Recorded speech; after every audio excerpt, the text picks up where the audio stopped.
నమస్తే RTV news కి స్వాగతం. మీ సమస్య పరిష్కారమే మా లక్ష్యం.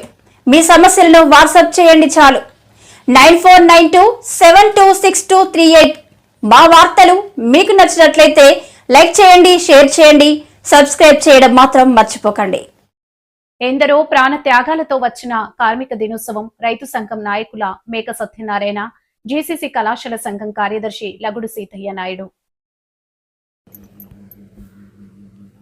ఎందరో కార్మిక నాయకులు ప్రాణత్యాగాలతో మేడే దినోత్సవాలు జరుపుకుంటున్నామని ఉమ్మడి విశాఖ జిల్లా రైతు సంఘం నాయకులు మేక సత్యనారాయణ, అల్లూరు జిల్లా జీసీసీ కళాశాల సంఘం కార్యదర్శి లగుడు సీతయ్య నాయుడు అన్నారు. శుక్రవారం మేడే దినోత్సవం పురస్కరించుకుని గొలుగొండమల్లను కృష్ణదేవిపేట జీసీసీ కార్యాలయం వద్ద జెండా ఆవిష్కరణ చేశారు. సత్యనారాయణ, సీతయ్య నాయుడు మాట్లాడుతూ కార్మికుల హక్కుల కోసం 1887 మే 1న 2 లక్షల మందితో అమెరికాలో 8 గంటల పని దినాల కోసం సమ్మె చేయడం జరిగిందన్నారు. షికాగోలోని హే మార్కెట్లో పోలీసులు కార్మికులకు మధ్య జరిగిన ఘర్షణలో అనేక మంది ప్రాణాలు కోల్పోయారని తెలిపారు. 1994లో అమెరికా ప్రభుత్వం మే 1న కార్మిక దినోత్సవం ప్రకటించిందని గుర్తు చేశారు. 1916లో 8 గంటలు పని దినాలను అమలు ప్రారంభమైందని తెలిపారు. 192 దేశాల్లో ఎర్ర జెండాతో కార్మికుల పక్షాన పోరాటాలు నిరంతరం చేయడం జరుగుతుందన్నారు. కార్మికులందరికీ రైతు సంఘం తరపున ఎప్పుడూ తమ సంఘీభావం ఉంటుందని అన్నారు. ఈ కార్యక్రమంలో కార్మిక సంఘం నాయకులు గొంపవాసు, లగుడు రమణ, పైల సత్యనారాయణ, లోకవరపు రాజు, జి రెడ్డి, అచ్చినాయుడు, పైల నారాయణమూర్తి, సింగంపల్లి సత్యబాబు, బొడ్డు సన్యాసి నాయుడు, తానారి రాజు, రేసు సంతోష్ తదితరులు పాల్గొన్నారు. మాట్లాడమని అనుమతించారు. ఈరోజు ప్రపంచ కార్మిక యొక్క దినోత్సవం కార్మికుల యొక్క హక్కుల కోసం ఎన్నో సంవత్సరాలుగా పోరాటం చేసినటువంటి మహోన్నతమైనటువంటి ఉద్యమం కార్మిక వర్గం.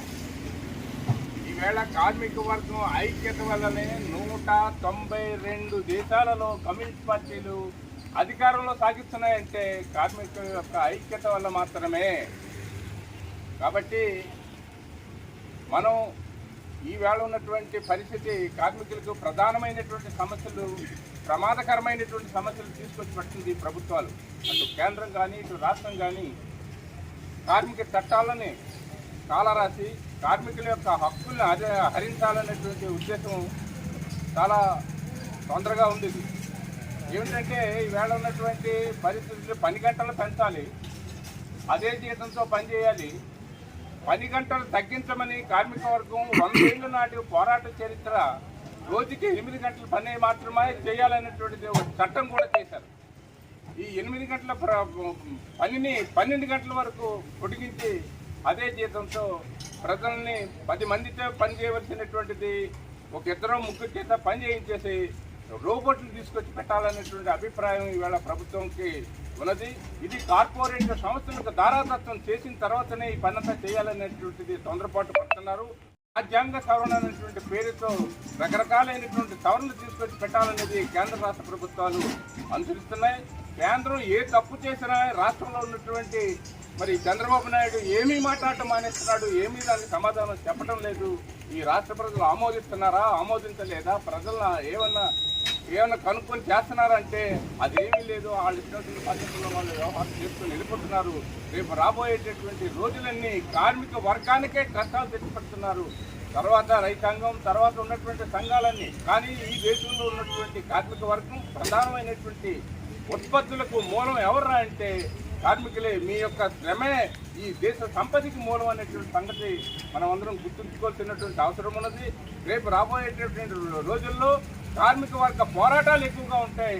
దానికి రైతు సంఘం తోడుగా ఉంటుంది. రైతుల్ని కూడా యాక్టివ్ చేసి శ్రామిక వర్గం రెండు కూడా కార్మిక కర్షక వర్గాలు రెండు కలిసి రోడ్డెక్కాల్సినటువంటి పరిస్థితి ఉన్నది. ఉన్న ప్రజా సంఘాలు చాలా ఉన్నాయి.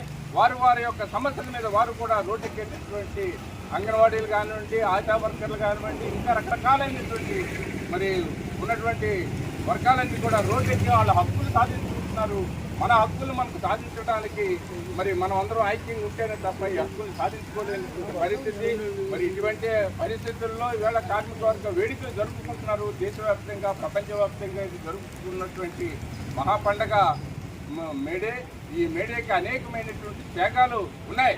చాలాసార్లు చెప్పిందే మళ్ళీ ఒకసారి చెప్పాలనే ఉద్దేశం కాదు. కానీ కార్మికులు రక్తాన్ని దారపోసిన సంపాదించుకున్నటువంటి ఈ ఎర్ర జెండా ఏఐటీయూసీ దీనివల్లనే మీ హక్కులు సాధ్యం తప్ప ఇప్పుడు ఎవరు మన గురించి కానీ ఎవరు మాట్లాడేటువంటి పరిస్థితి ఈ ప్రపంచంలో ఎవరు కనపడడం లేదు. కాబట్టి కష్టమైన నష్టమైన మంచైనా చెడైనా ఏదైనా సరే హక్కులు సాధించుకోవడం కోసం ఏఐటీయూసీ ఎల్లవేళలా ఉంటుంది. దానికి రైతు సంఘం సంపూర్ణమైనటువంటి సపోర్ట్ ఉంటుందనేది తెలియజేసుకుంటూ అవకాశం మీ దగ్గర